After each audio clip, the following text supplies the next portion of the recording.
अस्सलाम वालेकुम। Direct line के साथ मैं हूं जवेरिया जैद।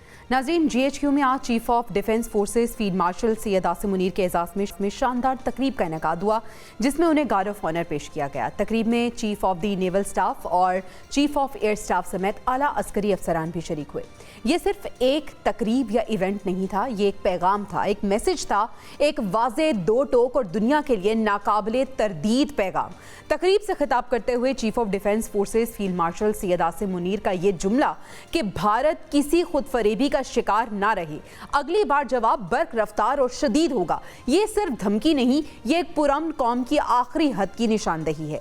पाकिस्तान ने हमेशा खित्ते में जंग नहीं, अमन को तरजीह दी। हमने मुज़ाकरात को मौका दिया, ज़ब्त को ताकत समझा और सब्र को कमज़ोरी नहीं बनने दिया। मगर तारीख गवाह है कि जब भी पाकिस्तान के वक़ार को ललकारा गया, जवाब मिसाल बन गया। फील्ड मार्शल का ये कहना कि पाकिस्तान का तस्वुर नाकाबिले तस्खीर है, ये सिर्फ एक जुमला नहीं, एक नज़रिया है। ये 25 करोड़ अवाम की सांसों में बसी हुई हयात है। ये उन माओं की दुआ है जिन्होंने बेटों को वर्दी पहनाकर सरहदों पर भेजा। ये उन शहीदों के लहू की गवाही है जिन्होंने मिट्टी के एक एक जर्रे को अमानत समझा।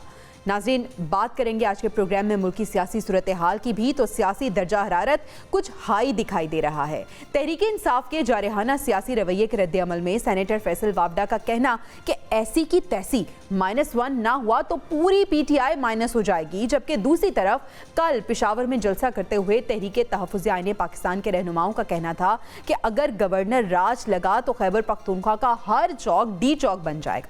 नाज़रीन, ये धमकी नहीं तो और क्या है? क्या ये सियासी इख्तलाफ है या रियासत को खुला चैलेंज? वज़ीर आला KP सुहेल आफरीदी कहते हैं कि कहा जाता है खैबर पख्तूनख्वा में गवर्नेंस नहीं, अगर गवर्नेंस ना होती तो तीसरी बार हुकूमत ना बनाते। ये भी कहा जाता है कि खैबर पख्तूनख्वा हुकूमत संजीदा नहीं है, अगर हम संजीदा नहीं तो आप भी संजीदा नहीं हैं। आज गवर्नर KP फैसल करीम कुंडी भी मैदान में आ गए। उनका कहना है कि सूबाई हुकूमत रियासत से ताउन करे, वरना गवर्नर राज एक आइनी ऑप्शन मौजूद है। ये कोई इंतकाम नहीं, ये आइनी नज़्म ज़ब्त की आखिरी हद है। नाज़रीन, देखा जाए तो PTI का जो तर्ज़ सियासत है आज इस्लाह या मज़ाहमत नहीं, बल्कि मुसलसल दबाव, तसादुम और रियासती रिट को ललकारने की रविश बनती दिखाई देती है। हर मामले को सड़क पर ले आना, हर फैसले को साजिश कहना और हर आइनी इक़दाम को जुल्म करार देना, ये सियासत कम और इंतशार की मुस्तकिल हिकमत अमली ज़्यादा लगती है। रियासत का मौक़िफ़ भी अब दो टोक है कि इंतशार नाकाबिले कबूल है, आइन से इन्हराफ बर्दाश्त नहीं करेंगे और वतन अजीज़ किसी एक जमात की ज़िद पर दाव पर नहीं लगाया जा सकता। ये तो आने वाला वक्त ही बताएगा कि आगे क्या होगा, मगर फिलहाल सियासी मामलात सुलझने की बजाय मजीद उलझते हुए दिखाई दे रहे हैं। इसी पे अपने पैनल की राय जान लेंगे। आज डिस्कशन के लिए जो गेस्ट मेरे साथ मौजूद हैं, तारुफ में उनका करा देती हूँ। ब्रिगेडियर रिटायर्ड मसूद खान साहब, डिफेंस एनालिस्ट, हमें ज्वाइन कर चुके हैं। ज़मीर हैदर साहब, सीनियर तज्ज़ियाकार। आमिर खाकवानी साहब भी हमारे साथ मौजूद होंगे। आप तीनों मेहमानों का शुक्रिया अदा करना चाहूँगी। Thank you so much for joining us. Brigadier साहब, आगाज़ आपसे करना चाहूँगी। Chief of defence forces field marshal Syed Asim Munir के एजाज़ में तकरीब का इनेकाद किया गया, गार्ड ऑफ ऑनर पेश किया गया। सर, कितना हिस्टोरिक था आज का इवेंट? आज जो मैसेज दिया गया, ख़ास तौर पे भारत को जो वाज़े पैगाम दे दिया गया, बहुत पावरफुल और क्लियर मैसेज था। सर, कैसे देखते हैं आप? जी, आप शुक्रिया। देखें कि एक तो हिस्टोरिक मूवमेंट था और इसमें आप कहें कि it was formal inauguration of CDF था, क्योंकि तीनों सर्विसेज ने गार्ड ऑफ ऑनर पेश किया और उनका जनरल जो गन सल्यूट था वो पेश किया। और इसके बाद जो वहाँ पे प्रेजेंस थी, चीफ ऑफ एयर स्टाफ की वहाँ प्रेजेंस थी, चीफ ऑफ नेवल स्टाफ की वहाँ प्रेजेंस थी। सो एक यकजहती का वो भी मैसेज दिया गया। और इसके बाद जब उन्होंने बाद में एड्रेस किया तो उन्होंने बड़ी कैटेगोरिकली चीज़ों पे बात की। एक तो इंडिया की बात की तो उन्होंने बड़ा कैटेगोरिक कहा कि पाकिस्तान जो है कि किसी सूरत में अगर पाकिस्तान के खिलाफ कोई ऐसा मिस एडवेंचर होता है तो पाकिस्तान का जवाब जो पहले हमने दिया इससे ज़्यादा मैसी होगा, सीवियर होगा। और जो और उसका इम्पैक्ट मतलब उसका यही था कि बड़ा सीवियर होगा एज कम्पेयर टू जो हमने पिछली दफ़ा इसका रिस्पॉन्ड दिया था। और इस पर उन्होंने कहा कि पाकिस्तान अपनी सॉवरेनिटी पे, पाकिस्तान अपनी टेरिटोरियल इंटेग्रिटी पे, that is our red line, उसको कभी किसी सूरत में कंप्रोमाइज नहीं होने देगा। सो वो मैसेज एक इंडिया के लिए था। At the same time similar message एक अफगानिस्तान के लिए भी था कि बड़े वाज़ेह तौर पर बताया गया कि अफगानिस्तान को कहा गया है कि उन्होंने चूज करना है बिटवीन पाकिस्तान या फितना और खारिज, क्योंकि पाकिस्तान देखें अपने तमाम जो ऑप्शंस थे हम तो एग्जॉस्ट कर चुके हैं। We have exercise strategic restraint in the past, लेकिन अभी अफगानिस्तान के पास देखा जाए तो बहुत महदूद ऑप्शंस हैं, उनकी अपनी सर्वाइवेबिलिटी स्टेक पे होगी।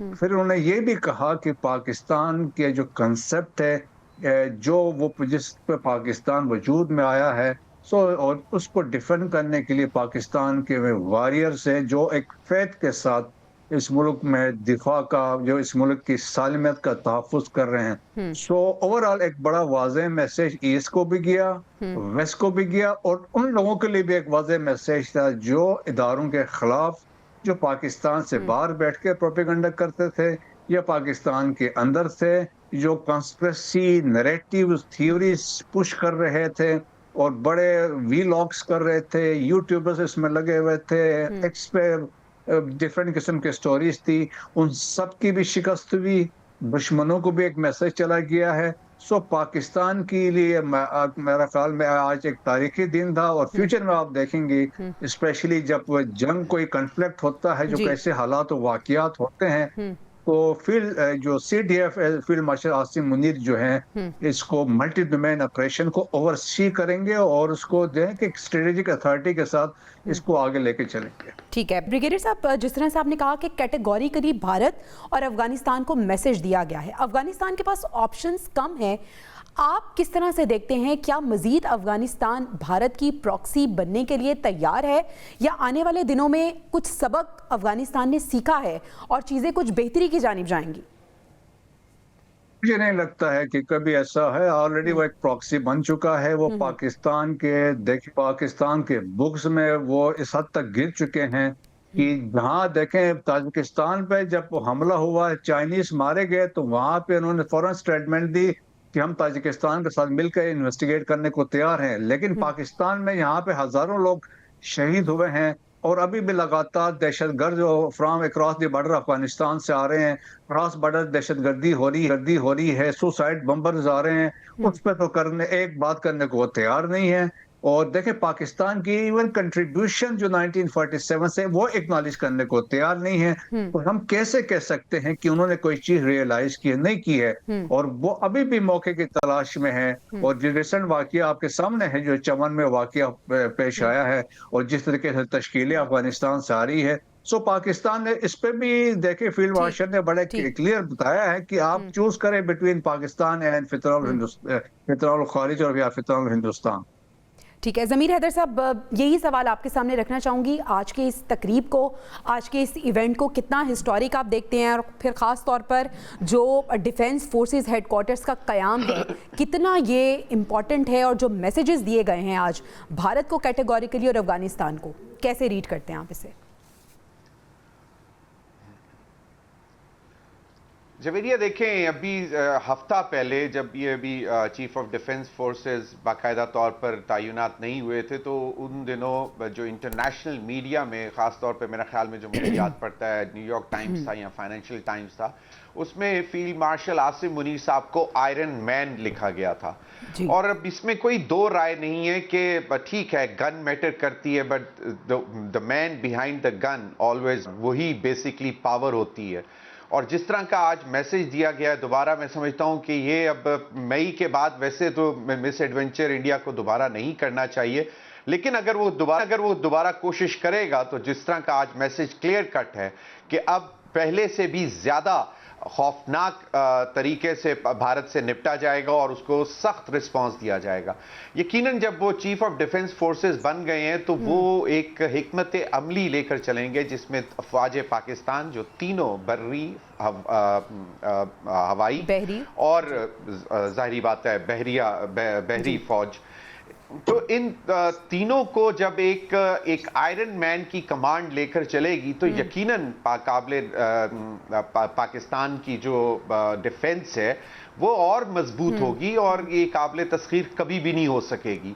तो ये एक क्लियर कट मैसेज है। और फिर आपने देखा कि फील्ड मार्शल आसिम मुनीर साहब की एफर्ट से जो डिफेंस पैक्ट हुआ सऊदी अरब के साथ, फिर जिस तरह की डिप्लोमेसी में भी उन्होंने हुकूमत की मावनत की, आपकी अमेरिका के साथ ताल्लुकात बेहतर हुए, और एक दफा नहीं 12 मरतबा डोनाल्ड ट्रंप ने फील्ड मार्शल आसिम मुनीर की तारीफ की और उन्होंने कहा कि he is a wonderful man.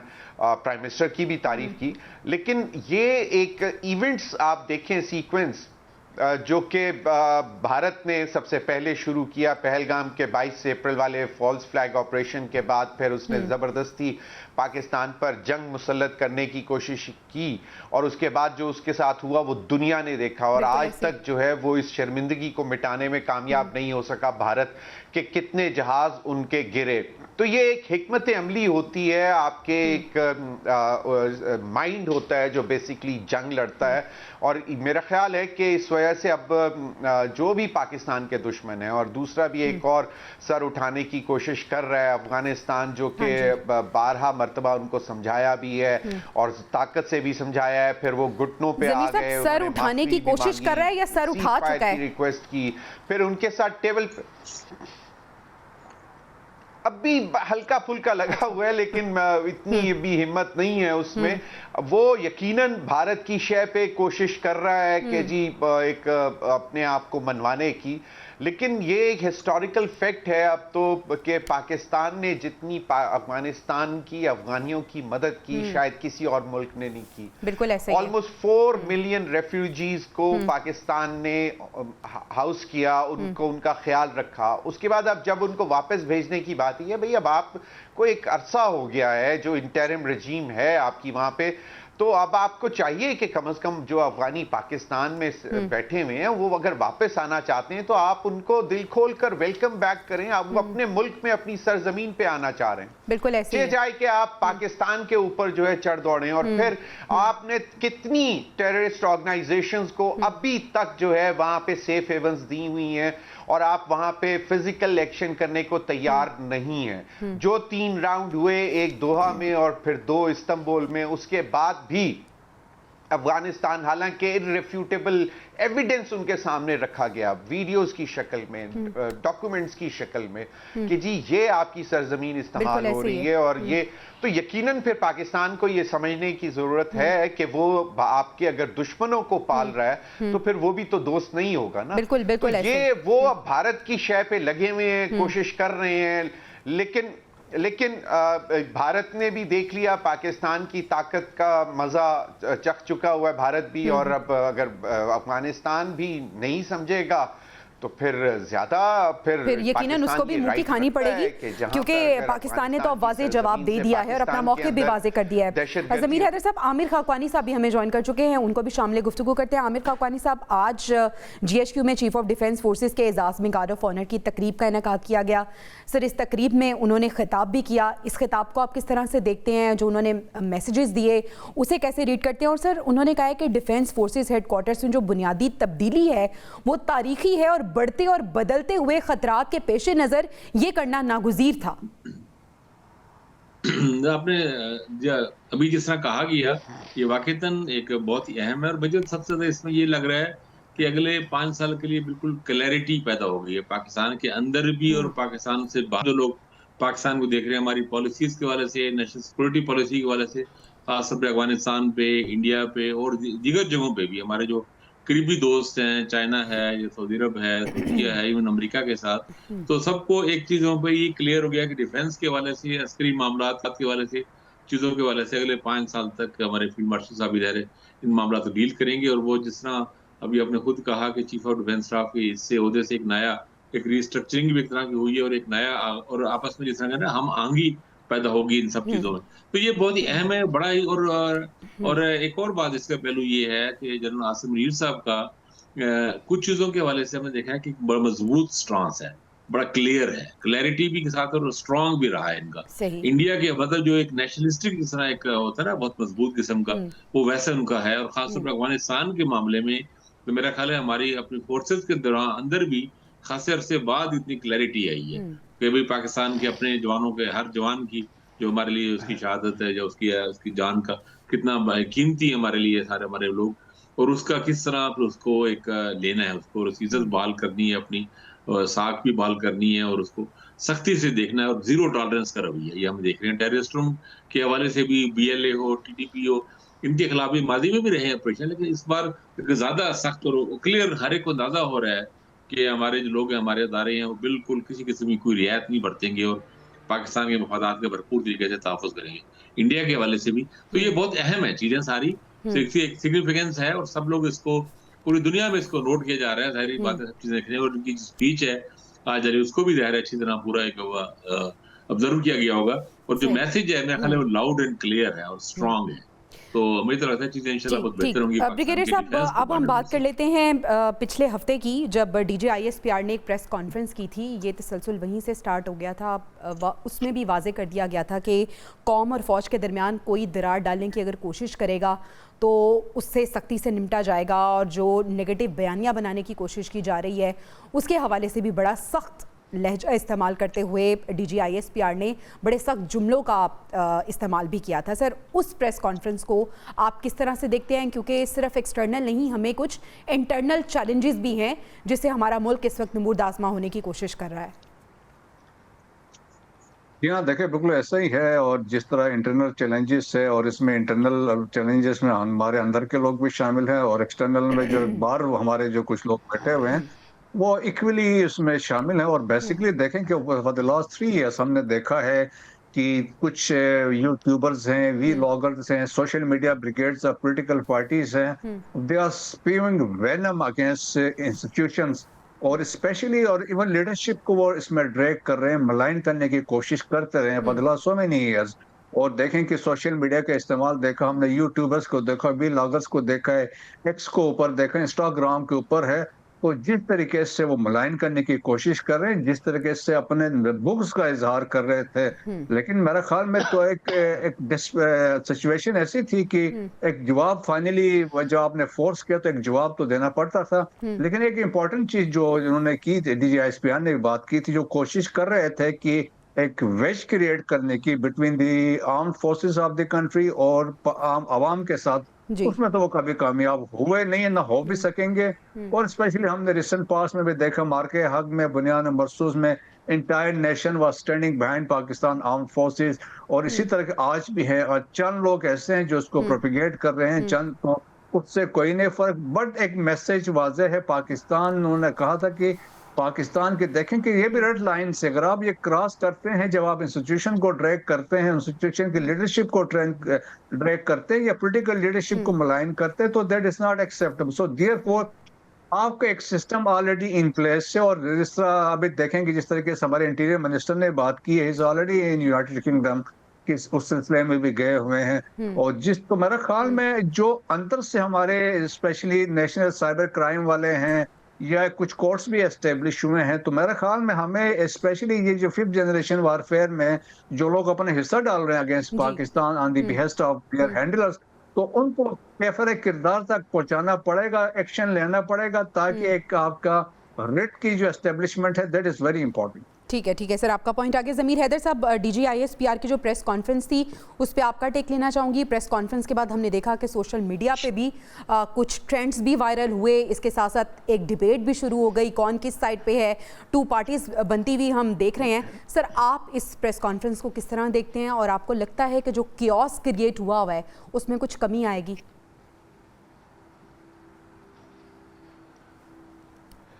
जवेदिया, देखें, जब भी इस किस्म की कोई सिचुएशन होती है तो उसमें आप ढूंढने की कोशिश करते हो कि शुरुआत किसने की। तो उसको मुझे कोई बताने की जरूरत नहीं है जिसकी वजह से इतनी सख्त लैंग्वेज की DGISPR की प्रेस कॉन्फ्रेंस हुई। तो कहीं ना कहीं से तो किसी ने शरारत की, बात शुरू की, और उसके बाद फिर जवाब देना पड़ा। और उसकी वजह यह है कि देखें, जब आप बात करते हैं अफवाज पाकिस्तान की, जो कि कोट अनकोट मिलिट्री इस्टेब्लिशमेंट कहा जाता है, उसमें आप देखें कि उनके इस वक्त चैलेंजेस क्या हैं। आपका दुश्मन भारत, अफगानिस्तान की सरहदों से आपको दहशतगर्दी का बड़ा मतलब मुस्तकिल सामना करना पड़ा है। फिर विद इन आप वॉर ऑन टेरर के ऊपर जंग लड़ रहे हैं। वहां पर आप जाकर अगर किसी एक इंस्टीट्यूशन को मेलाइन करने की कोशिश करें जो कि बेसिकली आपकी सलामती का मुहाफिज हो, आपकी जो है वो आपका इंटरेस्ट वॉच कर रहा हो, आपके सिक्योरिटी का जो है वो ख्याल कर रहा हो, तो मैं ये समझता हूं कि वो एक नामुनासिब चीज़ थी। अब उसके हल क्या है? हल ये है कि जनाब आप एक सियासी जमात हैं, आप एक सियासी लीडर हैं, ठीक है, आप इस वक्त जेल में हैं, आप मुकदमात जो हैं आपके सामने हैं, आप मुकदमे भुगतें, जेलों में रहें, लड़ें, बाहर आएं, और उसके बाद अगर आप इतना समझते हैं कि आप पॉपुलर हैं, जो कि अभी नजर आ रहा है कि ठीक है आप पॉपुलर हैं, तो आप फिर आइंदा इंतखाबात में लड़ें और उसके बाद आप सियासत करें। तो बेसिकली आपका सियासतदान का तमाम फोकस जो है वो सियासत पे होना चाहिए, और हम ये समझने से कासिर हैं। अच्छा, जिस दिन प्रेस कॉन्फ्रेंस हुई उसके बाद अगले रोज फिर जो पाकिस्तान तहरीक इंसाफ की जो यहाँ पे इस्लामाबाद में जो लीडरशिप मौजूद थी, उन्होंने मैं ये समझता हूँ कि उन्होंने ठीक बात की। उन्होंने कहा कि जी जो अल्फाज इस्तेमाल किए गए वो गैर मुनासिब हैं, लेकिन फिर बात वहीं पे आई थी कि शुरू किसने किया था। चलें अब उसके बाद आगे की बात करनी है। आगे की बात मुझे गुज़िश्ता रोज महमूद खान अचकज़ई की तकरीर जो है वो वहां पे पेशावर में, वो उसने मुझे बहुत इंस्पायर किया। क्योंकि जिस किस्म का इस वक्त एक टेम्परेचर गया हुआ है ऊपर, पॉलिटिकल डिवाइड है और जितनी पोलराइजेशन हो चुकी हुई है, तो उसमें महमूद खान अचकज़ई साहब ने जो बात की, उन्होंने कहा कि एक कौमी कॉन्फ्रेंस बुलाने की जरूरत है जो 2 से 3 दिन की हो, जिसमें तमाम स्टेक होल्डर्स बैठें, और उसमें उन्होंने कहा कि उसमें जज भी बैठे हैं, उसमें अफवाज पाकिस्तान के रिप्रेजेंटेटिव बैठे हैं, उसमें उलमा बैठे हैं, उसमें आलिम दीन बैठे हैं, वर्कर्स, सियासतदान बैठे हैं, और फिर उन्होंने कहा सियासी कारकुनान बैठे हैं। तो और फिर उन्होंने कहा कि अब बख्श दो, मतलब जो हुआ छोड़ दो, माफ करो, खत्म करो, और उसके बाद बैठ जाओ, पाकिस्तान, नया पाकिस्तान बनाओ, पाकिस्तान को बचाओ।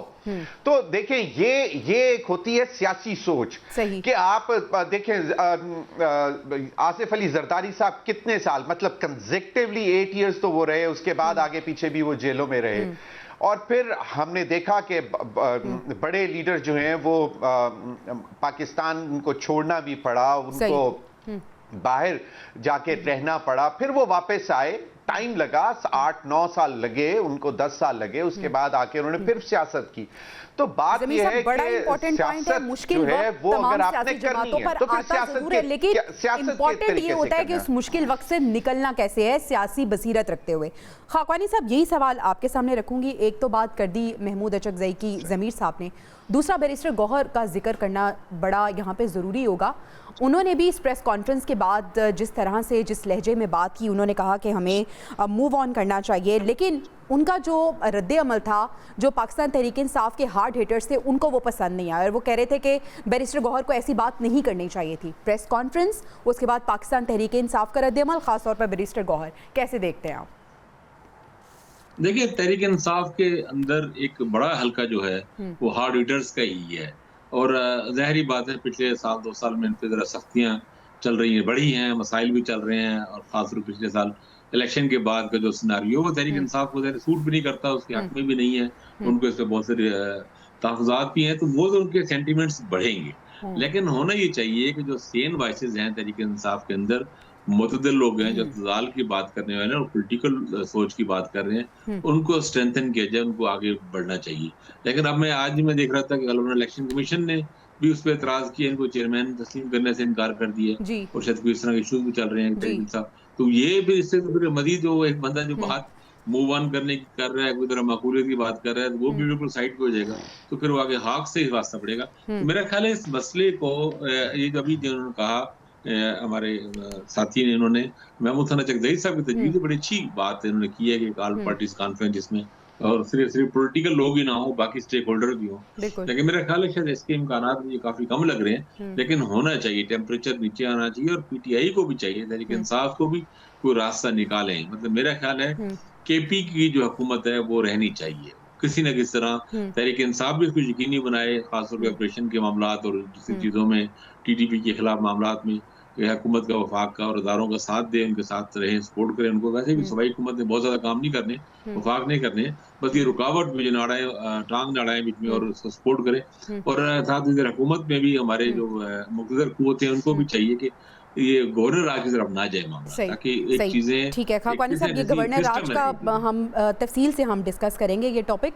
ब्रिगेडियर साहब, आपसे सवाल मैं ये जानना चाहूँगी कि एक तरफ मुल्क में सियासी केओस तो हमें नज़र आ रहा है, लेकिन अगर ख़ास तौर पर हम खैबर पख्तूनख्वा की सूरत हाल पे बात करें, DGP ISPR की प्रेस कॉन्फ्रेंस, उसके बाद जो पाकिस्तान तहरीक इंसाफ का रद्द अमल था, वज़ीर आला KP का जो रद्द अमल था, आपको लगता है कि यही रद्द अमल होना चाहिए या कोई मफाहमत की कुछ मिल बैठ के बात करने की बात होनी चाहिए थी सूबे के मफाद को मद्देनज़र रखते हुए? देखें जी, सूबे का मफाद है, सूबे का मफाद है तो पाकिस्तान का मफाद है। जी। पाकिस्तान का मफाद है, पाकिस्तान की नेशनल सिक्योरिटी है, पाकिस्तान की सॉवरेनिटी है, टेरिटोरियल इंटेग्रिटी है, उसमें रिक्वायरमेंट है। देखें, नेशनल एक्शन प्लान की इम्प्लीमेंटेशन तो सुबह ने करनी है, उसमें तो हमने अभी तक कोई खातिर खा उसमें कोई हमने इम्प्रूवमेंट नहीं देखी है। सो देखें कि आप पाकिस्तान के अंदर रहते हुए आप अलग थलग की एक दुनिया नहीं बना सकते हैं, ना अलग थलग कोई फैसले कर सकते हैं। आपने वफाक के साथ मिलकर करना in the interest of the, not only in the province, वो पाकिस्तान के वफाक के लिए।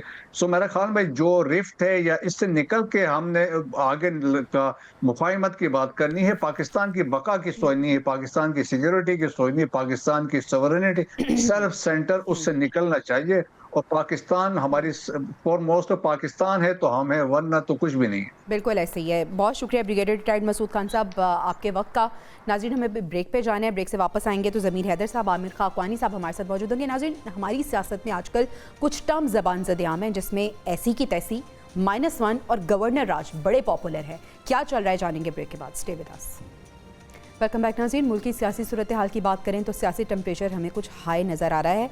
तहरीक इंसाफ की जो जारहाना सियासी रवैया है उसका रद्द अमल देते हुए फैसल वावडा साहब ये कह रहे हैं कि -1 ना हुआ तो पूरी PTI माइनस हो जाएगी। जबकि तहरीक तहफ़्फ़ुज़ आईन पाकिस्तान के रहनुमा जो जलसे जब खिताब कर रहे थे तो उन्होंने कहा कि अगर गवर्नर राज लगा तो खैबर पख्तूनख्वा का हर चौक D चौक बन जाएगा।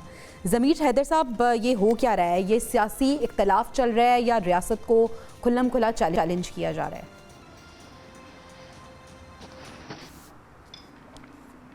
देखिए जवेरिया, बात यह है कि अगेन मैं फिर वही बात करूंगा कि ये सियासत नहीं हो रही। अब ये ऐसी की तैसी का लफ्ज उस वक्त इस्तेमाल किया जाता है जब आपके पास आर्गुमेंट्स खत्म हो जाते हैं। और मेरा ख्याल है कि सियासत में आपने आर्गुमेंट्स करने होते हैं, आपने एंगेज करना होता है, आपने बात करनी होती है। ये ऐसी की तैसी जो होती है, this is a final word, के इसके बाद जो है आप चाहते हैं कि बस फिर जो है वो दमादम मस्त कलंदर करना चाहते हैं। पहली बात तो ये कि ठीक है, उधर से भी सख्त स्टेटमेंट आई है कि जी अगर गवर्नर राज लगता है तो फिर KPK का हर चौक जो है वो D चौक होगा। ठीक है, एक पॉलिटिकल स्टेटमेंट है, उनका राइट है, इलेक्टेड गवर्नमेंट है वहाँ पे PTI की। और मेरा नहीं ख्याल कि शायद इतना कोई एक्सट्रीम स्टेप की होने की तरफ जा रहा है, क्योंकि अभी हमने देखा कि CM KP के जो NFC की मीटिंग में आए, बैठे, वहाँ पे उन्होंने अपना मौक़िफ़ रखा और इसी तरह मामलात आगे चलते हैं, सख्त आ जाती हैं चीज़ें। अब ये गवर्नर राज की जो बात हो रही है वो बेसिकली सिर्फ एक मेजर इशू की वजह से हो रही है, और वो ये वजह है कि CM KP के जो दहशतगर्दी के खिलाफ जंग है उसके तरीक़ाकार से इत्तफाक नहीं करते। बिल्कुल ऐसा ही है।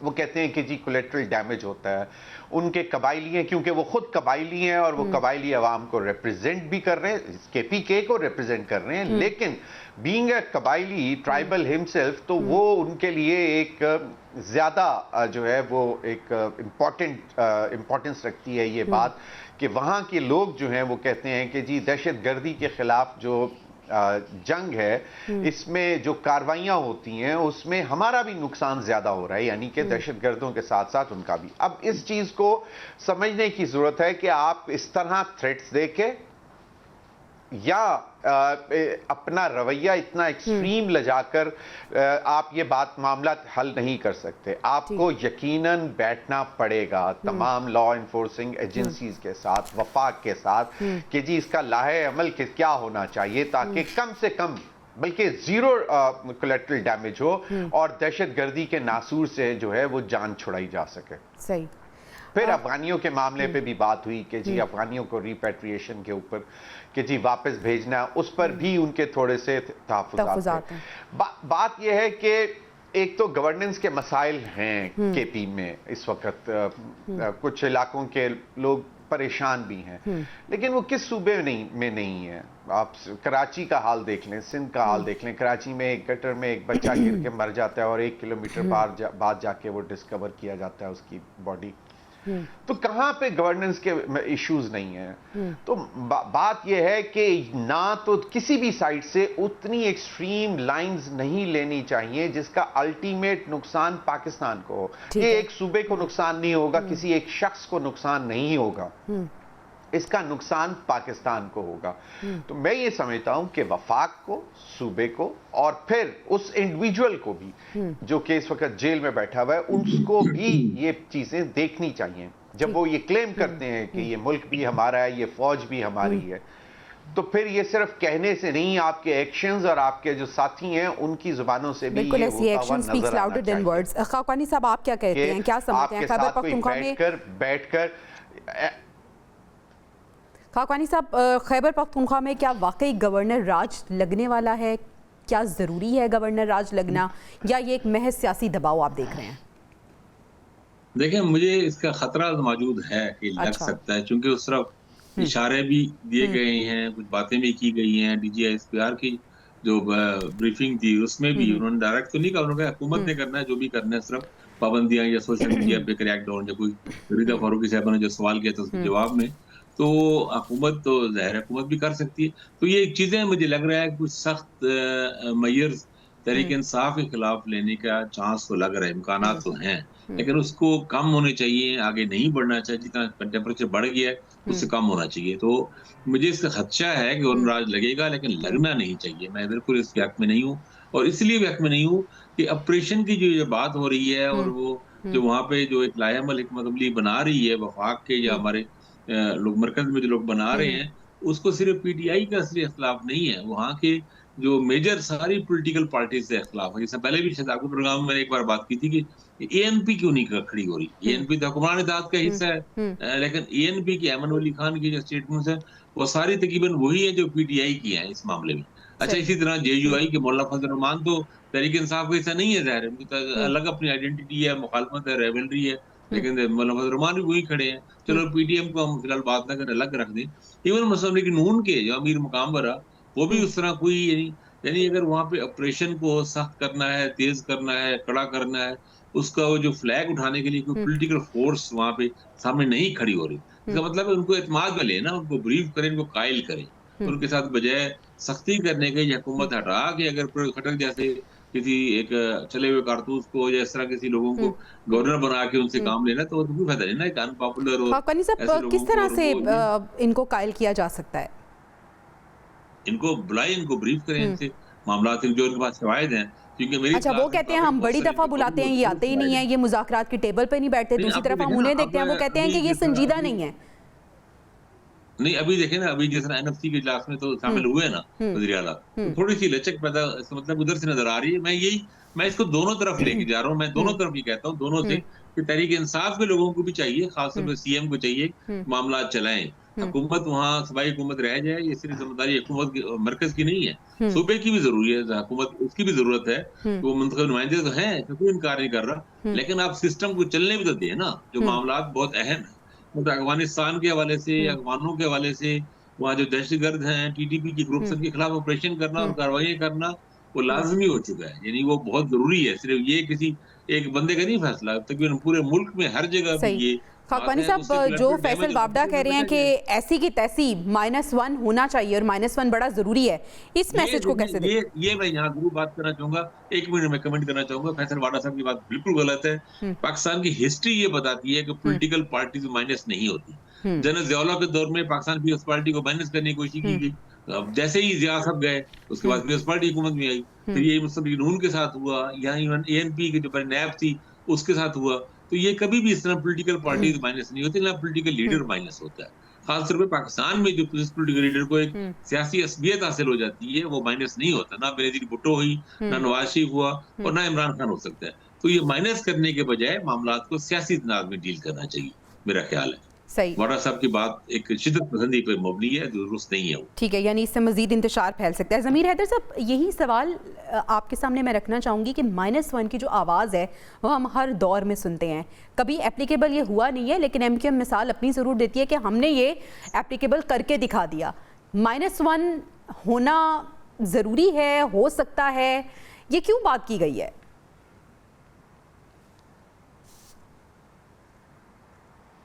देखें, MQM जिस शख्स की आप बात कर रहे हैं वो तो एक्सट्रीम्स मतलब, और वो फिर उसने बाहर जाके बैठ के जिस किस्म का रवैया अपनाया था, इस वजह से -1 हुआ था, और उसकी वजह से उनकी अपनी पार्टी को नुकसान पहुंच रहा था। तो वो एक इंडिविजुअल का ऐसा एक्शन था जिसकी वजह से वो -1 हुए, और उनके अपनी लीडरशिप ने -1 किया। अब देखें, आपको मालूम है 2022 के बाद रजीम चेंज होने के बाद से लेके इंतखाबात तक माइनस करने की भी कोशिश कर ली और -1 करने की भी कोशिश कर ली, लेकिन लोगों ने एक पार्टी है, उसकी एक अपनी पॉपुलैरिटी है, एक वोट बैंक है, एक पॉपुलर सपोर्ट मौजूद है, एक इंडिविजुअल की भी सपोर्ट मौजूद है, फैन फॉलोइंग है, पॉपुलैरिटी है।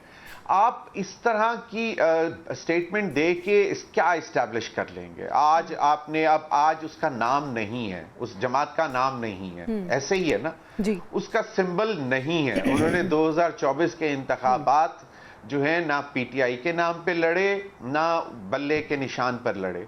उसके बावजूद भी अब 2 साल गुजरने को हैं, तकरीबन 2 महीने रह गए हैं इस 2 साल मुकम्मल होने में, 8 फरवरी के इंतखाबात को। आप मुझे बताएं कि क्या कुछ नहीं हुआ, लेकिन आप माइनस नहीं कर सके। तो बात यह है कि कह देना, किसी को फिजिकली एलिमिनेट कर देना, किसी पार्टी को ख़त्म कर देना, उससे क्या वो चीज़ें माइनस हो जाती हैं? हमने तो नहीं देखा, पहले भी नहीं हुई। जुल्फ़िकार अली भुट्टो को फांसी लगा दी गई, उसके बाद जितनी सख्तियां बेनज़ीर भुट्टो और भुट्टो ख़ानदान ने देखी, उनका कोई भी नहीं, सवाए सनम भुट्टो के अलावा कोई भी नहीं बचा, सब ख़त्म हो गए, सब मारे गए। मोहतरमा बेनज़ीर भुट्टो शहीद हो गई, उनके दोनों भाइयों को कत्ल कर दिया गया। क्या पीपल्स पार्टी ख़त्म हो गई? ठीक है, कुछ पॉलिसीज की वजह से वो रिस्ट्रिक्ट हो गए अपने सिंध के सूबे में, लेकिन खत्म नहीं हुई। तो उस तरह आप देखें तो PTI भी रिस्ट्रिक्ट हो गई इस वक्त KPK के सूबे में, लेकिन क्या वो खत्म हो गई? नहीं, ऐसा नहीं होता। तो मैं ये समझता हूं कि माजरत से कि जहां पे आपके पास ऑप्शंस मौजूद हों, अभी सिर्फ एक चीज करने की है, PTI के अंदर से सेन लीडरशिप को सामने लाने की जरूरत है, जिसमें देखें चौधरी परवेज इलाही साहब एक मजे हुए सियासतदान हैं। आप उनके हाथ में बागदौड़ पकड़ाएं और उनको कहें कि यार आप चीजों को आगे लेके चलें, तो देखें किस तरह लेकर चलते हैं। फिर सियासत भी रहेगी PTI की और कोई माइनस भी नहीं होगा। ठीक है सर। सर यही पॉइंट इंपॉर्टेंट पॉइंट है, ये हम खाकवानी साहब के सामने रखते हैं। खाकवानी साहब, सेन लीडरशिप की बात हो रही है। हमने ये देखा है कि जब भी पाकिस्तान तहरीक इंसाफ में से कोई लीडरशिप, कोई धड़ा, कोई जमात, कोई बंदा मफाहमत की बात करने के लिए आगे निकलता है, तो हमें ऐसा लगता है, उम्मीद की किरण नज़र आती है कि शायद चीज़ें बेहतर हो रही हैं, लेकिन उसको सपोर्ट नहीं मिलती, उसकी बात में कन्विक्शन नहीं रहती। जब पीछे से बैक एंड से उसको मलामत किया जाता है और कहा जाता है कि नहीं, ये बात ऐसी नहीं होनी चाहिए। बैरिस्टर गौहर की बात कर लें, महमूद अचकज़ई की बात कर लें, जो कह रहे हैं कौमी कॉन्फ्रेंस बुलाई जाए। मफाहमत PTI के अंदर से कुछ लोग चाहते भी हैं, लेकिन ये तब तक मुमकिन नहीं हो सकेगी जब तक उनके जो बानी हैं वो मफाहमत को सपोर्ट नहीं करेंगे। कैसे देखते हैं आप इसे? नहीं, बिल्कुल ठीक बात है। जब तक इमरान खान साहब अपने मौक़िफ़ में लचक बदल नहीं करेंगे, PTI में कोई कुछ नहीं कर सकता, कोई भी। ये बिल्कुल ज़मीर साहब ने सही कहा। चौधरी परवेज़ इलाही ऐसे तेरबकार जानदीदा सियासतदान है। मखदूम शाह महमूद कुरैशी, अगर शाह महमूद कुरैशी साहब को बेल मिल जाती है, वो बाहर जी, वो जेल में भी रह भी चुकी हैं और उन्होंने अपना एक सफर किया है, काफी मसाइल भी, और वो भी तेरबकार आदमी है। इवन मौजूदा लोगों से भी वैसे क्या इनसिक्योरिटी है? क्या इनसिक्योरिटी है अगर शाह महमूद कुरैशी आ जाते हैं, कोई और इस तरह से? बात इनसिक्योरिटी की नहीं है, इनसिक्योरिटी तो मेरे ख्याल इतनी नहीं होगी, ज्यादा ये है कि वो खान साहब खुद जेल में जा रही। पहली बात तो वो तो यकीनन चाहेंगे कि भाई मेरे ऊपर कैसे खत्म हो जाए, मैं रिहा हूँ। बिल्कुल ऐसे उसकी ही। कोई कीमत होती है ना, मफामत की भी एक लो दो होता है ना, मफामत पीटीआई करेगी अपने तरफ से कुछ देगी, यानी मफामत मीन्स के सिस्टम को मान लेना। जी। लेकिन मफामत ये नहीं है कि लड़ाई खत्म हो जाए, मफामत इस बुनियाद पे होगी कि आपने अगले 2 साल 3 साल आपने आराम से बैठ के पॉलिटिक्स करनी है, अपोजिशन पॉलिटिक्स करनी है, कोई एहतजाज नहीं करना, कोई लॉन्ग मार्च नहीं करना, कुछ नहीं करना। वो पीटीआई करने के मिशन में है या नहीं है, लेकिन ये बात मानना इतना आसान नहीं है ना कि अगले 3 साल 4 साल बाद अगला इलेक्शन 2029 में जाके जो होगा या 30 में हो, जो भी एक वैसे तो 29 ही बनता है इलेक्शन, तो वो उस वक्त तक ये आराम से बैठ जाए 2-3 साल तक, तो उनको फिर उनको आसान नहीं है इनके लिए चीजें। तो वो काफी सारी इसमें इफ्स एंड बट्स काफी सारे हैं। और इस वक्त तो वैसे इस प्रेस कॉन्फ्रेंस के बाद से जितना हाई टेम्परेचर हुआ है, मफामत तो दूर की बात है, इस वक्त तो ये है कि बस लड़ाई से बचा जाए। पहला मरला ये होना चाहिए कि टकराव ना हो, मजीद टकराव ना हो, आगे बढ़े, फिर मुफाहमत भी निकल आएगी, मुज़ाकरात भी। अब तो मेरा ख्याल है इस बैक एंड पे कोई भी किस्म के मुज़ाकरात नहीं है, खत्म हो चुके हैं। ठीक है, फिर खाकान साहब दोबारा आप कह शायद रहे हैं मामला शुरू टकराव हो से तो बचना बेहतर चाहिए। हो। कल मुलाकात का दिन है, एक तरफ हम देख रहे हैं कि रियासत ये कह रही है कि मुलाकात नहीं होगी, हमने वफाकी हुकूमत को सुना है कि मुलाकात की इजाज़त नहीं दी जाएगी। बहनें ये कह रही हैं, ख़ासतौर पे अलीमा खान ये कह रहे हैं हम तो जाएंगे और मुलाकात के लिए वहाँ पे बैठेंगे। देखना यह है कि अब कल क्या होता है और इसी को हम डिस्कस करेंगे कि कल अब क्या होने जा रहा है। एक ब्रेक अभी हम ले रहे हैं, ब्रेक से वापस आएंगे तो इसको डिस्कस करेंगे। Stay with us. Welcome back नाज़रीन। हम बात करें, बानी से कल मुलाकात का दिन है और अलीमा खान उनकी बहन कह चुकी हैं कि हम मुलाकात करेंगे, लेकिन इससे पहले हमने देखा था कि जो लास्ट टाइम उनकी बहन उस्मा खान की मुलाकात हुई थी, उसके बाद जो केओस क्रिएट हुआ, जिसके बाद हमने देखा कि प्रेस कॉन्फ्रेंस भी हुई, अता तारड़ आए और उन्होंने कहा कि मुलाकात तो हम ठीक है करवा देते हैं, लेकिन मुलाकात के बाद जो प्रोपेगेंडा किया जाता है, इसके बाद अब मुलाकात की भी शायद हम इजाज़त ना दें। ज़मीर हैदर साहब, कल आप क्या देखते हैं कि मुलाकात होगी? अलीमा खान तो कहती कि हम तो मिलके ही रहेंगे।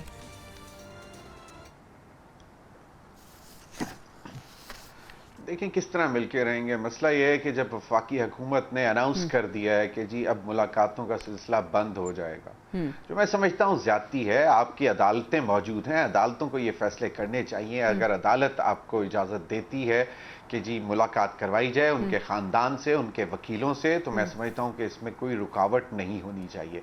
अब बात सिंपल सी है कि जी मुलाकात होती है और उसके बाद कोई इस किस्म के सोशल मीडिया फोरम एक्सपर्ट जो मैसेजेस आना शुरू हो जाते हैं, तो आप उस चीज़ को जाके पकड़ें, उसको जाके ढूंढें कि कहाँ से ये ओरिजिनेट हो रही हैं, आप वो उस पर उसको करें। आप जो इनकी मैनेजमेंट है एक्स फोरम की, उसको खत लिखें कि जी ये स्टेट के अगेंस्ट जो है ये इस किस्म के मैसेजेस ट्वीट्स हो रहे हैं, तो वहां से आप उसको करें। लेकिन मुलाकातें होने दें। इसमें मेरा ख्याल है कि कहीं ना कहीं बेहतरी निकल सकती है। और वरना फिर क्या है, तसादुम है, 144 लगी हुई है पिंडी में भी, इस्लामाबाद में भी, लोग इकट्ठे होंगे, मार धाड़, शेलिंग, डंडा सोटी, फायदा कुछ नहीं है। तो अगर एक बहन जाके मिल आएगी, और आपको मालूम है बड़ी कंट्रोल्ड एनवायरनमेंट में मीटिंग मुलाकात होती है, इसमें नहीं होता, ऐसा नहीं होता है कि जी उनको अकेले मिलने की इजाजत है और वो वहां पे कोई मॉनिटरिंग नहीं, ऐसा नहीं होता। तो आप, state is always powerful, state के पास बहुत से टूल्स होते हैं जिनसे वो चीजों को सही रास्ते में लेकर जा सकती है। लेकिन इस तरह के डिसीजन लेकर बेसिकली मेरा ख्याल है कि माहौल खराब होता है। ठीक है, अभी बहुत ज्यादा टेम्परेचर बढ़ा हुआ है, पोलराइजेशन बहुत ज्यादा हुई है, गुस्सा बहुत है, एंगर बहुत है दोनों तरफ, तो ठीक है एक आध हफ्ता नहीं होने दें। लेकिन इसके बाद मैं समझता हूं कि अदालती हुक्म हो और उस पर अदालती हुक्म के तहत आप उनकी बहनों को, फैमिली को मिलवा दें। आप उनके वकला को तो एटलीस्ट मिलने की इजाजत होनी चाहिए, क्योंकि वकला ने तो केस लड़ना है ना उनका। ठीक है, ठीक है, आपका पॉइंट आ गया। आमिर खापानी साहब, आप इस तरह से समझते हैं, विफाकी हुकूमत कह रही है कि मुलाकात की इजाज़त नहीं होगी, क्योंकि जो भी मुलाकात करके बाहर आता है तो एक प्रोपेगेंडा क्रिएट किया जाता है, क्योस क्रिएट हो जाता है। आप कैसे देखते हैं? देखिए ये दिलचस्प सिनेरियो, क्योंकि इससे पहले हमारी हुकूमत का ये कहना था, खासकर पंजाब हुकूमत का, कि हमारा तो इशू है ही नहीं, ये सुप्रीडेंट जेल का इशू है। तो अडियाला का जो सुप्रीडेंट है वो जब चाहेगा मुलाकात करा देगा, जो चाहेगा नहीं कराएगा। अब लगता है ये मौका तो बदल लिया गया है। अब सुप्रीडेंट बेचारे ऐसे उसकी औकात से ऊपर का, ज्यादा उसकी वेट से ज्यादा वजनी हो गया है। तो बहरहाल ये बात सुप्रीडेंट जेल तक ही रख देनी चाहिए थी कि भाई वो अपने हिसाब से जो जब टाइम दे, और जो अपना उनका जो एक मैकेनिज्म होता है मुलाकात का, मतलब नॉर्मली कैदियों से मुलाकात का, ये जो जिनपे केसेस चल रहे होते हैं, ट्रायल चल रहा होता है, उनका यही होता है ना कि आप जेल मैनुअल के मुताबिक आप दरखास्त देती हैं और सुप्रीडेंट आपको अकोमोडेट करता है, तो इसको अगर उस हद तक रखें तो ठीक है। मेरा ख्याल है थोड़ा-सा पीटीआई के लोगों को भी मुलाकात मतलब खान साहब की हमशीरा उनसे ज़रूर मिले हैं, ज़रूर मिलना चाहिए, ख़ासतौर पे जब सेहत के बारे में शकूक फैलाए गए थे जिस तरह के और कंस्पिरेसी थ्योरी शुरू हो गई थी, उसके बाद तो बहुत ज़रूरी था मुलाकात। लेकिन ये ज़रूरी नहीं कि वो आके बाहर आके मीडिया को पूरा एक प्रेस कॉन्फ्रेंस ही कर दें, ये भी ज़रूरी नहीं है। थोड़ा-सा इसको भी ज़रा वो भी ज़रा इसको देखें, क्योंकि खान साहब से मिलना भी बहुत ज़रूरी है लोगों का, पॉलिटिकल लोगों को भी मिलना चाहिए, उनके वकला को भी, फैमिली के लोगों को मिलना चाहिए। लेकिन ज़रूरी नहीं कि आके फौरी मीडिया पे आप उसी टाइम कर दें, कुछ देर तो इंतज़ार कर लें, चंद घंटे इंतज़ार कर लें, अगले दिन कर लें, वो सब चीज़ें आ ही जाएँगी आहिस्ता-आहिस्ता करके, है कि वो एक फौरी एक बिल्कुल चीज़ें वो एक बिल्कुल शूट आउट ठीक है, यानी खाकानी साहब चीज़ें इस वजह से ज़्यादा बिगड़ी हैं कि दोनों तरफ से लचक का मुजाहरा नहीं किया जाता, ना तो वफाकी हुकूमत की तरफ से ना ही उस जमात की तरफ से। प्रोग्राम के अख्ताम में मैं ज़रूर डिस्कस करना चाहूँगी ज़मीर साहब, वफाकी वज़ीर अब्दुल अलीम खान ने मुल्क में नए सूबों के क़याम का मुतालबा एक बार फिर से दोहरा दिया है, इसको आप किस तरह से देखते हैं?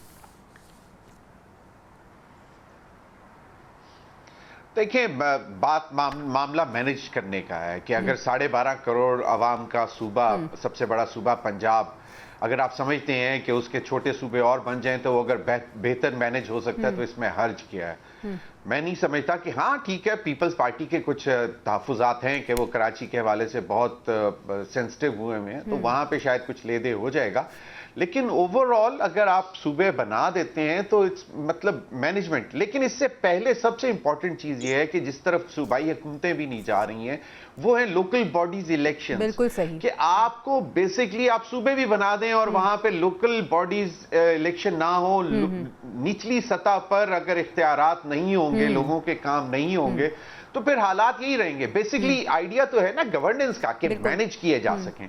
तो मैनेज करने का सबसे इंपॉर्टेंट टूल, बेसिक टूल तो आपको लोकल बॉडीज होनी चाहिए वहां पे, तमाम सूबों में होनी चाहिए, ताकि वो वहां पे लोगों के मसाइल हल हो निचले सतह पर ही। तो फिर शायद ये इन चीजों की जरूरत भी ना पड़ती। लेकिन having said that, I think कि यस, अगर इतने बड़े बड़े सूबे मैनेज करना मुश्किल है और फिर आपका एलोकेशन तो इसमें कोई मुज़ायका नहीं है। ठीक है सर, आपकी राय आ गई। खाकानी साहब, यही सवाल आपके सामने। सिंध और पंजाब में तीन नए सूबे बनाने का कहा गया है और मुतालबा ये दोहराया गया और कहा गया है कि अवाम के मफाद के लिए है। ज़मीर हैदर साहब का पॉइंट बड़ा इंपॉर्टेंट है, सबसे पहले लोकल बॉडीज इंतखाबात होनी चाहिए, आप कैसे देखते हैं?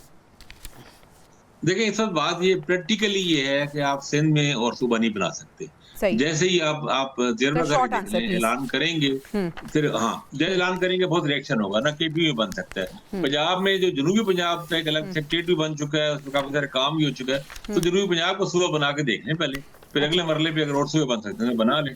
तो मेरा ख्याल है अगर वो किसी ने पहला कदम आगे बढ़ाना है तो जनूबी पंजाब को सूबा बना के एक पहला कदम बढ़ा दिया जाए। पंजाब का साइज बहुत बड़ा है, वो जरा एडमिनिस्ट्रेटिवली बेहतर भी हो जाएगा मैनेज करना।